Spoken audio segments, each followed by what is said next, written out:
Aí agora, eu acho que a gente começou, né, o processo, a gente tem que falar um pouco de internet, né?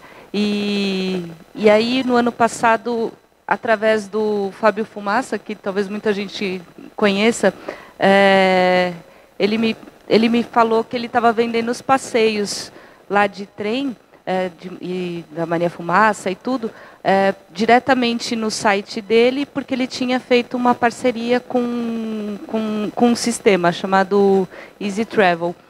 Aí, quando eu fui conhecer o Kaique, eu vi que ele sabia muita coisa sobre... Ele vai se apresentar, eu vou pedir para você se apresentar, Kaique, explicar um pouquinho da sua formação, da sua história. E aí a gente convidou ele para falar de marketing digital para o turismo. Porque é onde acho que mais está pegando hoje. Eu, pelo menos, raramente eu durmo uma semana inteira na minha casa, né? Eu compro tudo pela internet, tudo que eu vou fazer. Todos os hotéis, se tiver passeio, vai ser passeio pela internet. Se for, tudo pelo aplicativo. E, de preferência, o aplicativo que já guardou o número do meu cartão de crédito. Então, assim, quem não está no sistema não vai ter a menor chance de ser comprado, né? Quem não está à venda online hoje, fica muito difícil das pessoas te acharem e de conseguirem fazer a compra. E aí a gente está perdendo o público, né? Para quem já se ligou e se conectou. Mas ele vai falar muito melhor que eu sobre isso. Obrigada, Kaique, por estar aqui com a gente. Demorou, né? Faz uns 6 meses que a gente está tentando marcar esse encontro. Obrigada. Obrigado, Bianca. Obrigado pelo convite. Não dá para falar de tudo, né? De internet, de digital. Eu escolhi alguns temas aqui para a gente começar uma conversa. E eu vou estar aqui pelo menos até o meio da tarde. A gente pode falar depois individualmente, ou depois vocês podem pegar os meus contatos, ou acessar o site e pedir informação. A gente depois continua uma conversa individual. E também, com certeza, outros eventos que a gente vai poder se encontrar de novo, né? Então, o que eu trouxe aqui é uma palestra que eu tenho feito, que a gente chama de armadilhas e oportunidades no digital, né? Porque, assim, sim, é um mundo de muitas oportunidades, mas às vezes algumas oportunidades, na verdade, se revelam algumas armadilhas. Então, eu gosto também de falar um pouco sobre esses pontos para a gente tomar cuidado, né? Vocês podem fazer pergunta, levantar a mão a qualquer momento, mas quem for um pouco mais tímido, se quiser, pode mandar uma mensagem no meu celular, ele está no silencioso, e aí no final eu olho se alguém mandou por ali, tá bom? O telefone vai ficar ali no cantinho o tempo inteiro. Eu trabalho com internet há muito tempo, desde 93, né, e a primeira coisa mais comercial que eu produzi na internet foi o primeiro site do jornal Zero Hora de Porto Alegre. A internet era daquele jeito ali em 1995. Né? E aí desde então eu trabalhei muito em portais, trabalhei no Terra durante 9 anos, no IG durante 6 anos, e nos últimos anos eu criei essa empresa chamada Easy Travel, que eu vou contar um pouquinho para vocês rapidamente, só para vocês entenderem o contexto. Tá?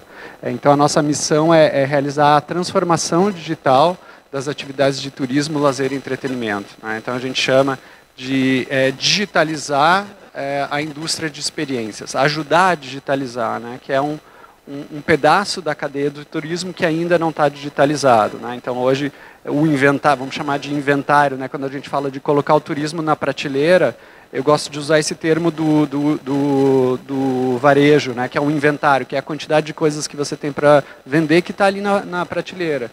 Digitalizar o inventário do aéreo e da hospedagem não precisa mais, isso já está lá disponível. Então, a nossa missão é pegar o inventário desses produtos que vocês estão construindo, né, de experiências, de tours, e colocar na internet para vender de forma mais fácil, mais próxima do consumidor hoje, né? Então, hoje, provavelmente, vocês gerenciam o negócio de vocês com papel caneta, ou no máximo Google Calendar, e quem tem um pouquinho mais de recursos já investiu ou está pensando em investir em desenvolver um próprio sistema de reservas, né? Permitir que a pessoa faça a reserva pelo site de vocês, né? Isso tem um custo, depois a gente vai falar um pouquinho mais sobre isso. Então a gente entrega um sistema de reservas online marca branca. O que significa marca branca? Ele aparece para o consumidor com a marca de vocês, tá? E também um sistema de administração de reservas de todos os outros canais. Então se chega uma reserva por telefone, e-mail, WhatsApp, Você entra lá no sistema, você tem o username e senha e registra manualmente aquela reserva. Então, assim, você consegue ter uma visão consolidada das reservas que entraram pelo site de vocês e por outros canais. Tá?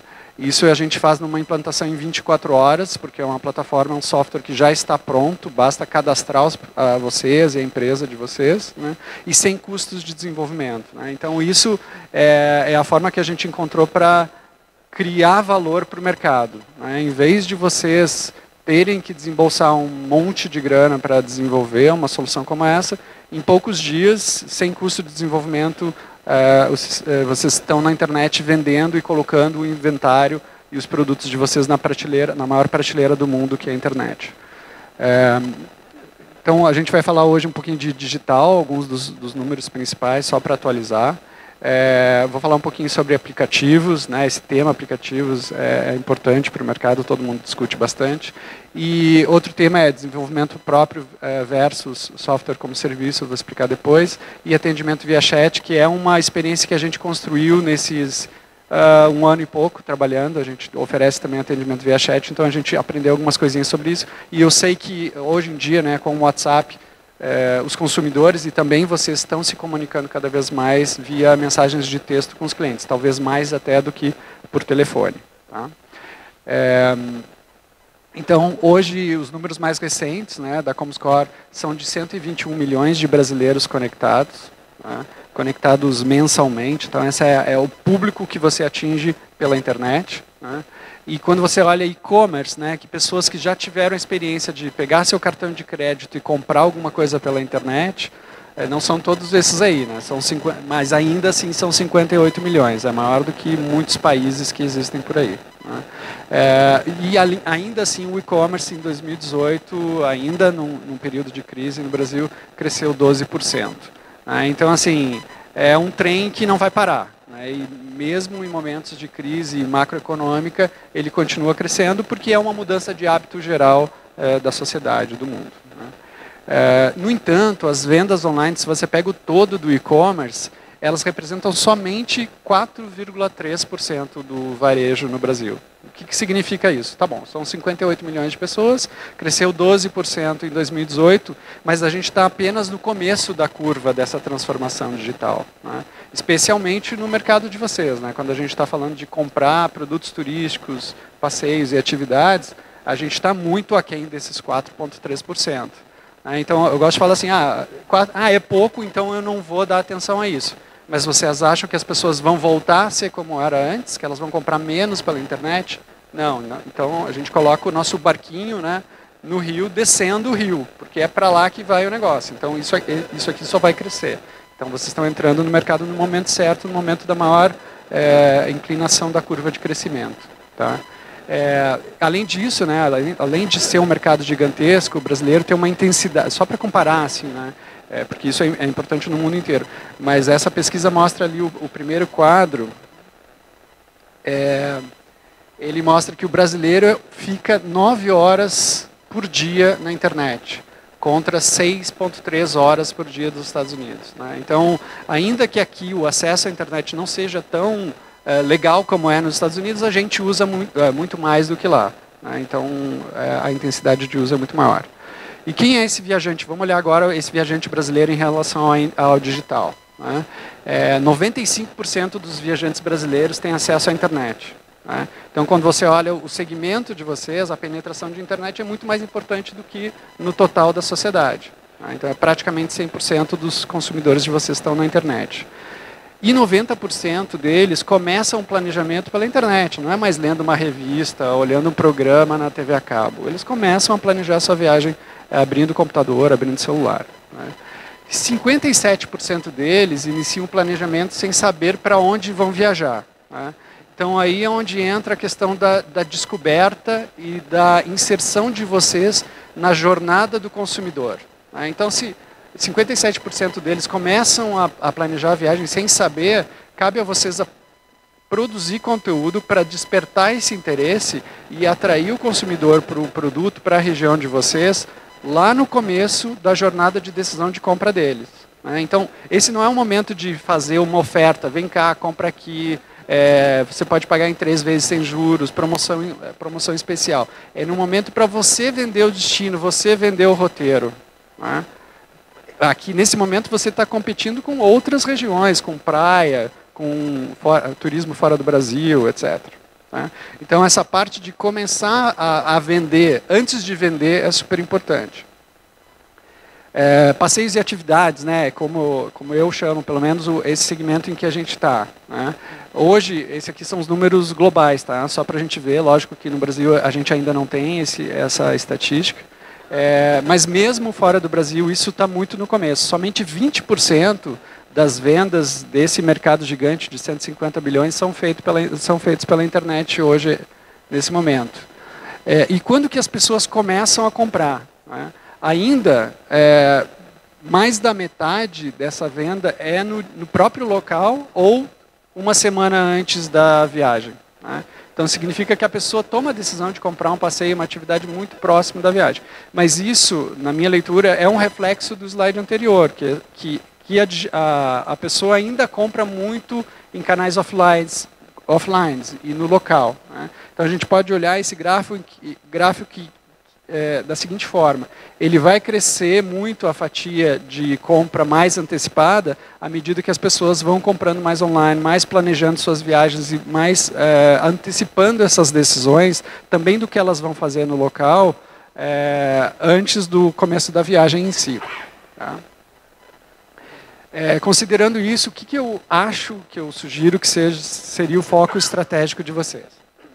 Ampliar os canais de venda diretos, também, logicamente, fazer as parcerias, né, como foi comentado aqui, mas, especialmente, canais de venda mesmo, né, ampliar os canais de venda diretos, seja no site de vocês, nas redes sociais, via WhatsApp, etc. Para isso, você precisa oferecer a confirmação da reserva em tempo real. Outro dia eu estava conversando com um marketplace de turismo de aventura chamado Desviantes. Eles já estão há uns 4 anos no mercado, e ele me falou o seguinte: 20% eles vendem passeios de vários dias, né? Jalapão, turismo de aventura. Só 20% dos passeios que estão disponíveis no site deles são confirmados na hora. Né? Então a pessoa vai lá, escolhe, paga, só que é mediante confirmação mediante consulta. Né? Isso reduz o que se chama de taxa de conversão, ou seja, de 100 pessoas que entraram no site, quantas efetivamente concluíram a reserva, né? E pode reduzir o cancelamento também. Né? Se você leva 2, 3 dias para responder se aquela compra foi efetivada, você abre um risco para a pessoa comprar de outro fornecedor ou comprar uma alternativa de entretenimento. Né? Então, oferecer a confirmação da reserva em tempo real é uma forma de colocar o produto turístico na prateleira. Né? Então, hoje, com todo o imediatismo, né, que as tecnologias digitais desenvolveram nos consumidores, eles querem resolver as coisas na hora. Né? Então, você dizer para ele que vai confirmar depois se tem vaga no hotel ou qual que é o preço do hotel que ele vai pagar, é uma coisa que vai ser cada vez mais inaceitável para o turista. Né? E oferecer grande disponibilidade de datas e horários. Então, a gente vê alguns clientes nossos que não oferecem aquele produto turístico todos os dias da semana, oferecem 3 vezes por semana, só no final de semana. Então, isso reduz também a tal da taxa de conversão. Né? Porque nos dias em que o turista está planejando em ir para aquele destino, ele não oferece os produtos. Né? Então, oferecer essa cobertura integral, né, para que você possa atender 100% da demanda possível. Agora vamos falar um pouquinho daqueles outros 3 temas. Né? Criar aplicativo é um tema muito recorrente, né, no mercado, todo mundo pensa sobre isso, e eu trouxe alguns números para a gente discutir. Hoje a gente tem 235 milhões de smartphones no Brasil. Né? Algumas pessoas têm 2 smartphones, alguns podem não estar ativos também, né, porque tem mais smartphone que gente. E as pessoas olham para o celular 183 vezes por dia. Né? Já sabemos pela nossa própria experiência. 73% do tempo que as pessoas gastam com a internet, aquelas 9 horas lá que eu falei lá na frente, é feita no celular hoje em dia. E desse tempo, 89% é feito em aplicativos. Então é uma baita oportunidade você ter o seu próprio aplicativo, certo? Só que quantos aplicativos existem no mundo? Na loja do Google são 2,1 milhões de aplicativos, e na loja da Apple são 2 milhões de aplicativos. Então tem muita oferta e muita opção para a pessoa escolher, né? As pessoas passam 95% do tempo, daquele tempo enorme que elas passam no celular, nos principais 10 aplicativos que estão instalados na máquina delas. Sendo que 49% desse tempo somente em um app. Vocês devem saber ou imaginar qual deve ser esse, né? Na maior parte do tempo em aplicativos de mensagens e redes sociais. Tá? Então aquela oportunidade nem é tão grande assim quando você considera que existe uma concentração muito grande do interesse das pessoas, né? E além disso, as pessoas não estão muito interessadas em instalar novos aplicativos, tá? Nos Estados Unidos, a gente não tem os dados para o Brasil, mas não deve ser muito diferente. Nos Estados Unidos, metade das pessoas não instalou nenhum aplicativo no último mês. E isso é pior ainda no Canadá e no Reino Unido, né? Além disso, se você conseguir, né, fazer com que as pessoas instalem o seu aplicativo, elas vão lembrar de usar o seu aplicativo, em que momento, o que vai fazer as pessoas lembrarem de abrir esse aplicativo no celular delas. E se elas não usam, por que elas vão manter, né? Muitas pessoas acabam encontrando a dificuldade de acabar o espaço em disco no celular delas e acabam tendo que decidir se mantém um aplicativo ou não. E aqueles que elas menos usam são grandes candidatos a serem eliminados, né? Quais são os aplicativos que funcionam? Aqueles que promovem o uso diário, ou pelo menos com uma frequência maior. Por isso, os aplicativos de mensagens e redes sociais são os mais utilizados, né? Ou que criam e estimulam um relacionamento, seja um relacionamento entre as pessoas ou com a instituição do aplicativo e as pessoas, né? Em resumo, a concorrência é muito grande nesse mercado de aplicativos, de você criar e fazer as pessoas usarem. As pessoas não estão muito interessadas em novos aplicativos, e se você não tem uma utilidade diária, dificilmente as pessoas vão instalar, manter e utilizar o seu aplicativo. Então, tem uma questão aí de custo-benefício para vocês pensarem. Falar um pouquinho de software como serviço, né? Eu vou explicar o que é. No passado, né, quando eu comecei a trabalhar com computadores, a gente precisava comprar um programa de computador e instalar numa máquina, né? Hoje em dia não é mais assim, né? Ou você mandar fazer, né, um software, instalar nos seus servidores para você poder utilizá-lo. Hoje em dia, o software é oferecido como serviço, por isso o nome é SaaS, que é Software as a Service, em inglês. Ele é oferecido num formato de aluguel, né? Não é um dinheiro que você tem que tirar do bolso é um ativo que você compra para a sua empresa, um ativo depreciável, né? Porque a utilidade dele vai diminuindo ao longo do tempo, porque ele precisa de melhorias. Ele é oferecido no formato de aluguel.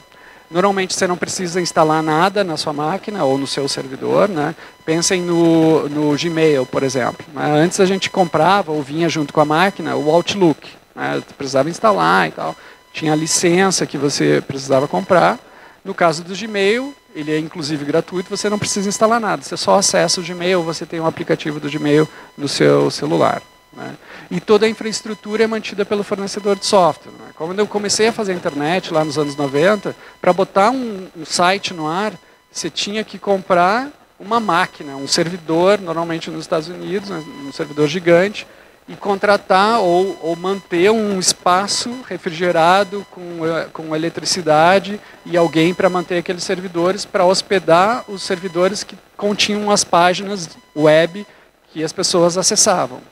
Hoje em dia a gente cria uma conta na Amazon, a Amazon tem um serviço chamado AWS, que imediatamente já está tudo pronto. Então isso não é só software como serviço, nesse caso é hardware como serviço, mas além da máquina, né, tem um monte de softwares em cima que permitem que você utilize um site, né? Então toda a infraestrutura nesse modelo de software como serviço é mantida pelo fornecedor de software. E você não precisa se preocupar com isso, né? Então hoje quando você tem um site, você provavelmente tem um site no local web ou no all-host, esse é uma forma de software como serviço que ele está mantendo o site para você, né? Outras questões sobre desenvolvimento próprio, né? O que é desenvolvimento próprio? Você contratar uma empresa para desenvolver software para você, né? Desenvolver o teu site, ou desenvolver um site de e-commerce, né? A dificuldade de você definir os requisitos, né?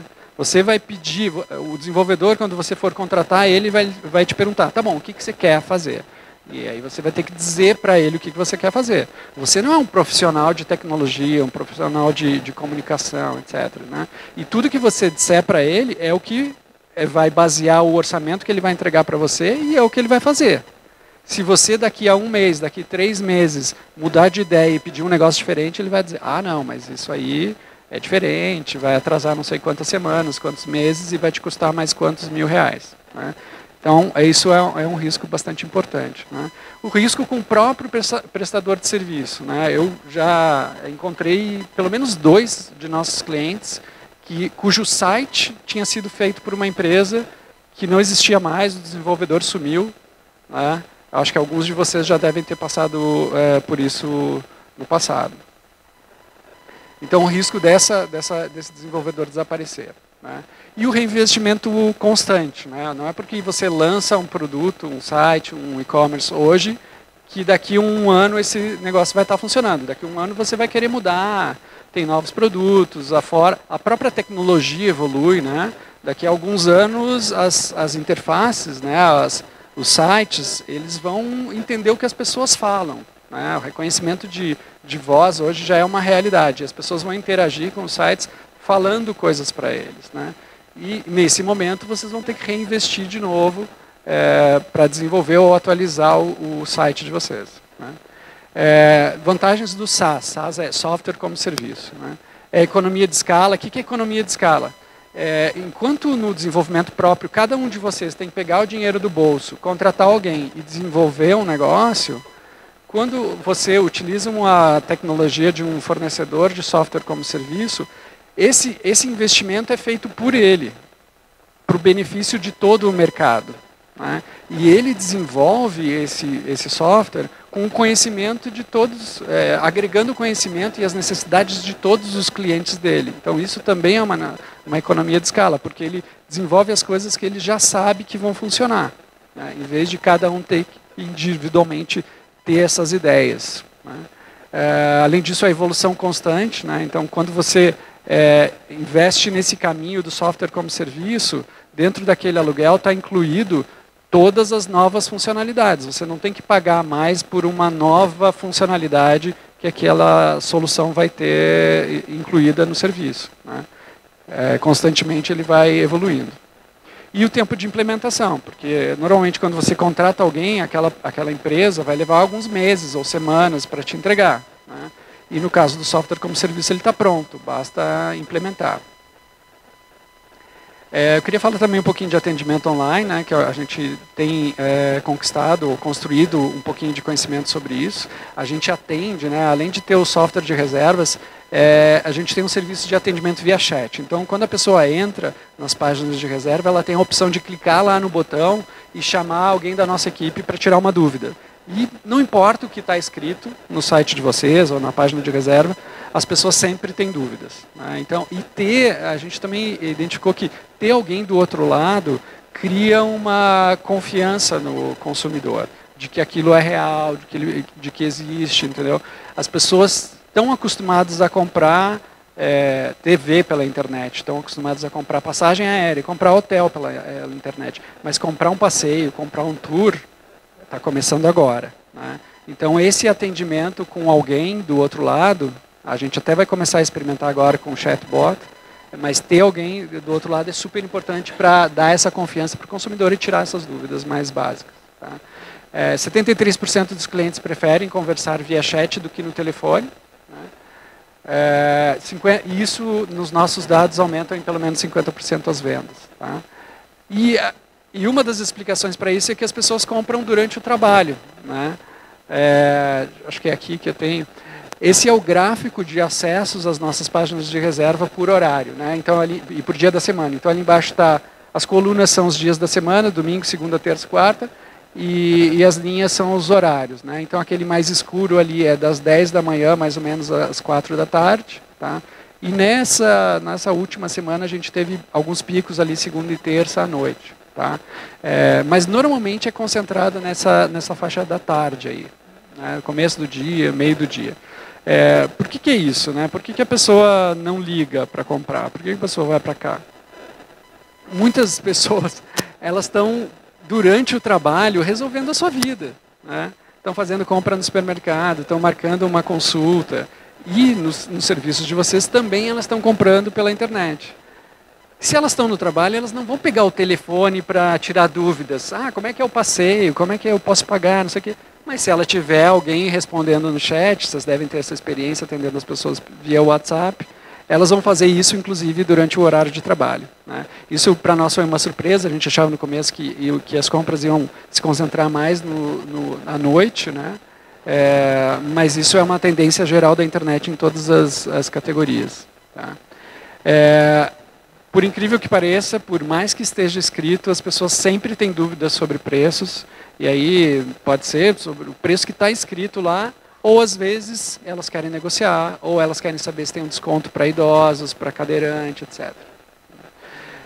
Horários de funcionamento, também, de novo, por mais que esteja escrito, as pessoas querem saber tanto o horário de funcionamento da loja ou do escritório de vocês, que às vezes até não está muito claro no site, como o horário de funcionamento do próprio tour. Tá, mas a que horas começa? Onde que vai me buscar? Etc. E formas de pagamento. Ou a pessoa quer negociar, ou a pessoa não entendeu como é que ela quer pagar, ou se aceita cartão de débito, né? Então, essas são as principais dúvidas.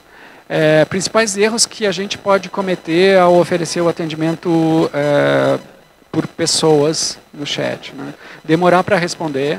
Então, a gente acompanha isso bem claro ali na plataforma que a gente usa, né? Então, se a gente não responde em menos de 1 minuto, a pessoa vai embora.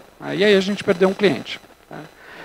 Não informar em quais horários tem alguém respondendo, tá? Se é um atendimento humano, tem que estar lá quando a pessoa entra no chat em qual horário que realmente tem alguém atendendo, né? E aí oferecer também uma forma dele, tá bom, se está fora desse horário, manda um e-mail por aqui ou preenche o formulário. Então tem uma forma dela resolver o seu problema, né?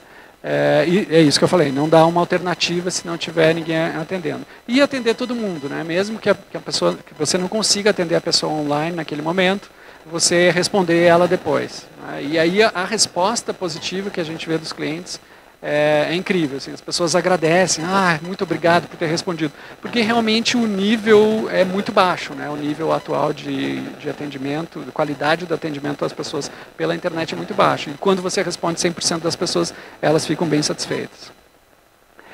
Que dicas eu posso dar, né? Então, você pode criar isso no começo, mas ao longo do tempo também, desse processo de atendimento, você criar um arquivo, né, um documento com as perguntas e respostas mais frequentes, especialmente se você tem mais de uma pessoa respondendo isso, né? E ao longo do tempo que você vai identificando novas perguntas, você colocar isso lá, isso agiliza bastante o atendimento, até porque algumas ferramentas de atendimento permitem que você crie respostas automatizadas. Automatizadas não, mas salvas, que você pode acioná-las com um comando, né? Então isso agiliza bastante o atendimento. Que é isso que eu falei, criar atalhos com respostas mais comuns, né? A gente usa bastante também no celular, especialmente, o que eu falei de reconhecimento de voz, né? Então, tanto no Android quanto no iPhone até melhor do que no Android. Se você apertar um botão no teclado, ele ouve o que você está falando e escreve isso. Então, isso agiliza muito também, às vezes, quando você está fazendo mais de uma coisa ao mesmo tempo, que eu acho que é o caso de muitos de vocês. E se não tiver a resposta na hora, peça os dados do cliente e responda depois. Essas são as principais dicas. E é isso, pessoal. Obrigado. Vamos ver. Aparentemente não tem nenhuma dúvida aqui. Alguém quer fazer, se arriscar? Bom dia, eu me chamo Isis. Como você falou, desenvolve sites. Eu queria saber, pelo que vocês têm de experiência de produção de site, se os sites eles são hospitaleiros ou ainda são muito hostis com relação ao público. A gente não desenvolve site. Já o primeiro erro da apresentação a gente não faz. A gente faz só o sistema de reservas, tá? Então, normalmente ele se pluga no teu site. Mas a gente tem bastante experiência com isso, já fiz isso muito na vida. E a gente tem muitos parceiros que fazem isso. Mas mais importante para responder a tua pergunta, a gente conhece o site de todo mundo, porque é essa forma que a gente vai atrás de potenciais clientes, né? Então, assim, hoje em dia, assim, uma avaliação não estatística, a qualidade dos sites é muito ruim, né? A maior parte não, eu diria que metade ainda não é responsiva, ou seja, que não carrega direito quando a pessoa está acessando no celular, né? Então a letrinha fica muito pequena, a pessoa precisa ficar dando zoom, né, com o dedinho, e aí a experiência do consumidor, né, a experiência do usuário, como a gente chama, é muito ruim, precisa melhorar muito.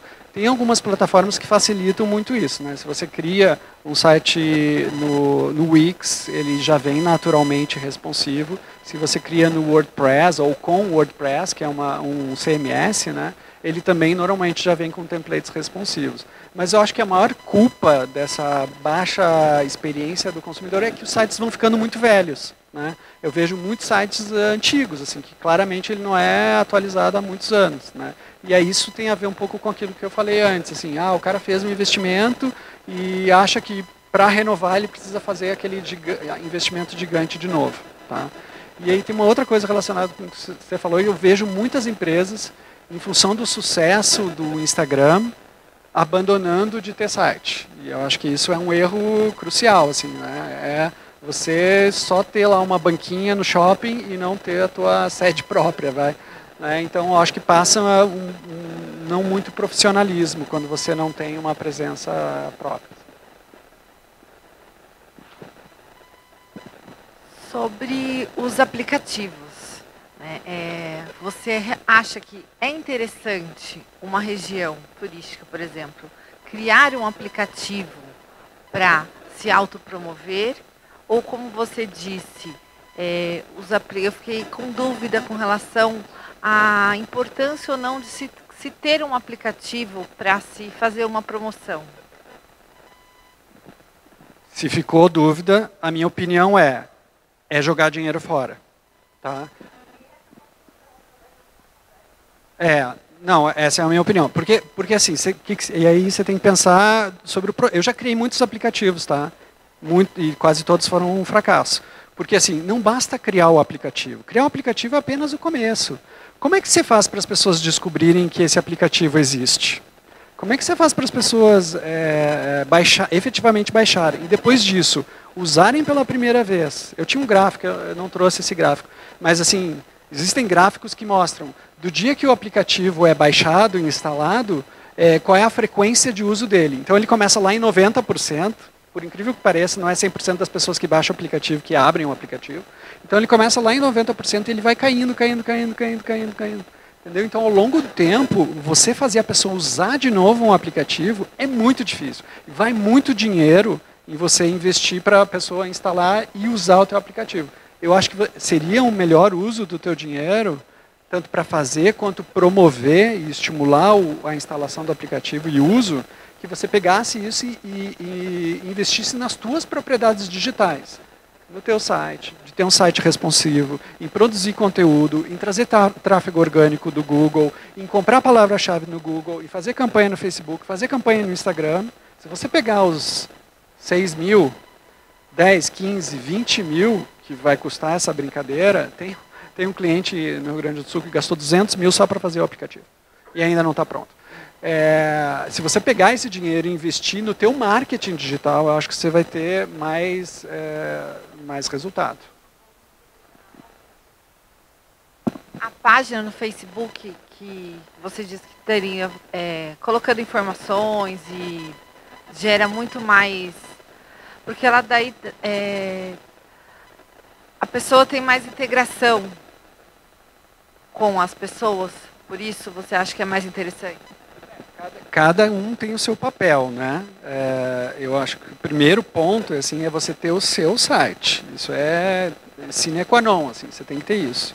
E aí você vai usar os outros canais de forma estratégica, né? Eu acho que o Facebook é super importante para você construir a tua base de fãs, né, de clientes fãs, de pessoas que já foram e pessoas que estão planejando ir e se comunicar com elas. Não existe mais tráfego orgânico no Facebook, você vai construir isso, mas você vai ter que investir também para impulsionar os teus posts, isso é super importante. Mas ele também tem ferramentas de segmentação muito otimizadas para você fazer isso. Então, você tendo lá a sua fanpage, você produzindo conteúdo constantemente, e essa é uma parte importante do investimento, produzir conteúdo, não deixar o negócio abandonado, você pode fazer campanhas hiper segmentadas. Eu quero fazer uma campanha, quero fazer um post, e eu quero que esse post apareça para todas as pessoas que têm interesse em ecoturismo, em enoturismo, em qualquer coisa. E aí é que você consegue, essa é uma das formas, por exemplo, de participar da jornada de compra do consumidor lá no começo, no momento em que ele está decidindo para onde ele vai viajar. Né? Então pensa um cara que gosta de enoturismo, um cara lá de Porto Alegre, que já conhece lá a Serra Gaúcha e tal, já viajou. Provavelmente ele participa de grupos de vinhos, ou segue empresas de vinhos no Facebook. Se você fizer uma campanha fazendo a segmentação para esse interesse da pessoa, o seu anúncio para uma região vinícola aqui vai aparecer para ele. Então você desperta o interesse dele. Até mesmo ele não estava pensando em viajar para o interior de São Paulo, porque ele não sabia que o interior de São Paulo produzia vinho. E aí você captura o cara lá no começo da jornada de compra dele. Mas cada rede, não vou chamar rede social, canal digital tem o seu papel. Né? No Google, por exemplo, na busca do Google, ele tem um papel... Tem outros papéis no começo da jornada de compra, mas ele tem um papel mais no final da jornada de compra. Né? Quando a pessoa já está com um destino na cabeça, ou já está comparando opções naquele destino. Passeios em Jundiaí. Né? Então tem que aparecer lá o Mania de Jundiaí no primeiro lugar, seja no resultado orgânico, seja no resultado pago. Né? Então acho que construindo a tua estratégia digital começa assim, olhando essa jornada de compra do consumidor e aí vendo quais vão ser os teus investimentos em cada um desses momentos da tomada de decisão dele. Eduardo.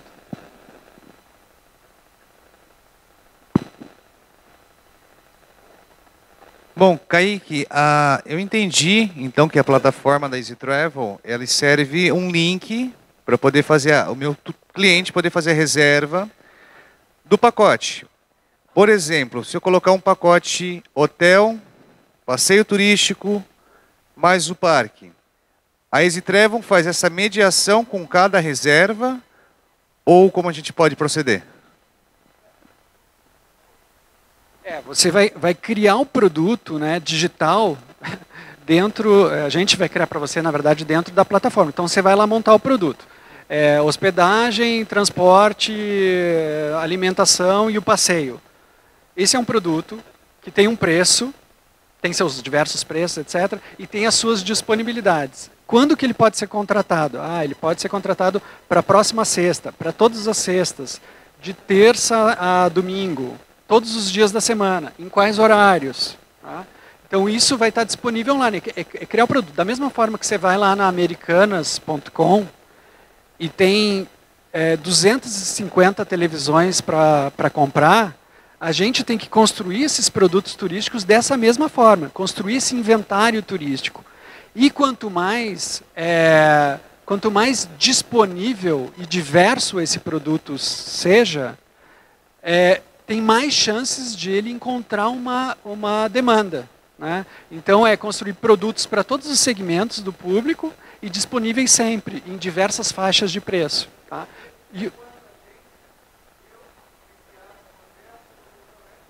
Isso. Você constrói o produto, usa a nossa plataforma ou qualquer outra, para colocar ele para vender. E aquela disponibilidade, eu não falei, a quantidade de vagas que você tem está lá cadastrada, né, e você pode vender, e aí sim você vai investir em marketing para vender 100% das vagas que você tem para vender. Falando com muitos potenciais clientes, eles falam assim, mas eu não sei se eu posso oferecer todas as datas e todos os horários, porque eu preciso de ter pelo menos 4... Rafting, acontece muito isso. Eu preciso ter pelo menos 4 clientes, senão eu não abro a operação. Aí é a frustração do consumidor, que quer viajar naquele dia, que quer fazer atividade naquele dia, e depende de uma confirmação. Né? Então, na verdade, é papel nosso, de vocês, investir, criar o produto, e depois investir na geração de demanda para que você possa sempre oferecer, sempre vender de preferência 100% das vagas que você tem para vender. Tudo bom? Bom dia a todos. John, da JJ Aventuras. Primeiramente, parabéns aí pelo seu empreendimento. Creio que é uma plataforma muito interessante, né, para todos estarem aí, né, usando e usufruindo também. Tá? Minha questão na parte mais detalhada mesmo do assunto, na questão de qual é a taxa que é cobrada, né, que a sua empresa cobra para a gente estar utilizando essa plataforma para fazer essas intermediações. E aproveitando o gancho do menino ali, por exemplo, eu trabalho com trilha, eu preciso de no mínimo 15 pessoas para poder valer a pena, né, ter o passeio. Como que a gente faz isso? Eu tenho essa liberdade de fazer todo esse negócio? Bom, eu fico meio constrangido de falar de preço agora, a gente pode falar depois, mas eu vou falar mais ou menos o modelo. A gente cobra uma assinatura super baixa, super acessível, e depois, quando o pagamento, porque a gente faz todo o processo de pagamento, né, está integrado, a gente cobra, quando o pagamento passa por nós, paga um percentual no cartão e uma taxa fixa quando o pagamento é no boleto. A gente encontra muito essa situação. A gente tem uma fazenda de café no sul de Minas, a marca chama-se Unique Café, já ganhou um monte de prêmio de café especial. E eles têm lá a Rota do Café Especial, em São Lourenço. Né? Eles têm passeio só aos sábados, 22 vagas. Mas aos sábados eles garantem que tem 22 vagas. E o passeio vai sair com 10 pessoas ou com 22 pessoas. Lógico, se tiver 4 pessoas, tem lá na descrição do produto e nos termos e condições está dito o seguinte: olha, esse passeio ocorre por adesão. Se eventualmente a gente não conseguir pelo menos 6 pessoas, nós vamos cancelar, reembolsar ou reagendar. E aí na própria plataforma você pode reembolsar o cartão de crédito da pessoa ou trocar a data.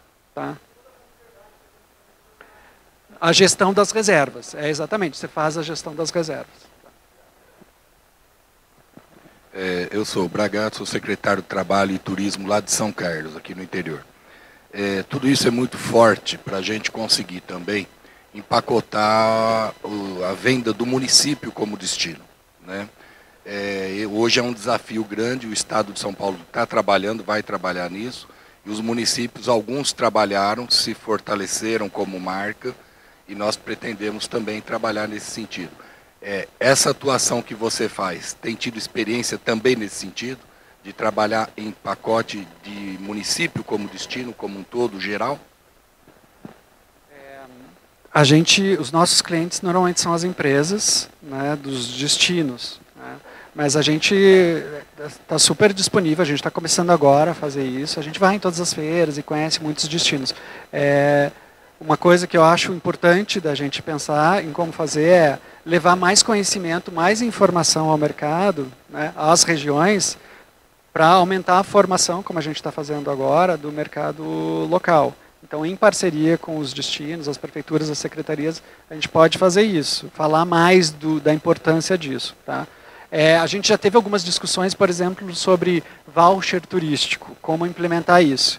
Eu acho que tem um monte de coisa legal para fazer isso do ponto de vista de tecnologia, um monte de coisa. Né? Tem lá a experiência lá em Bonito, né? E eu acho que em Barreirinhas, nos Lençóis Maranhenses também tem, e tem outros destinos pensando em fazer isso, em Brotas, inclusive. E a gente teve em Brotas para discutir isso.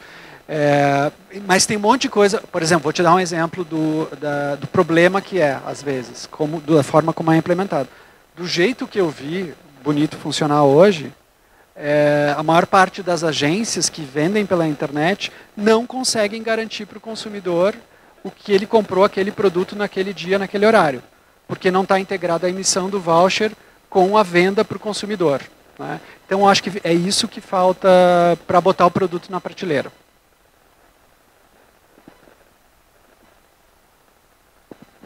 Bom dia, Vitor, Espaço Temático Sítio Pau Amarelo.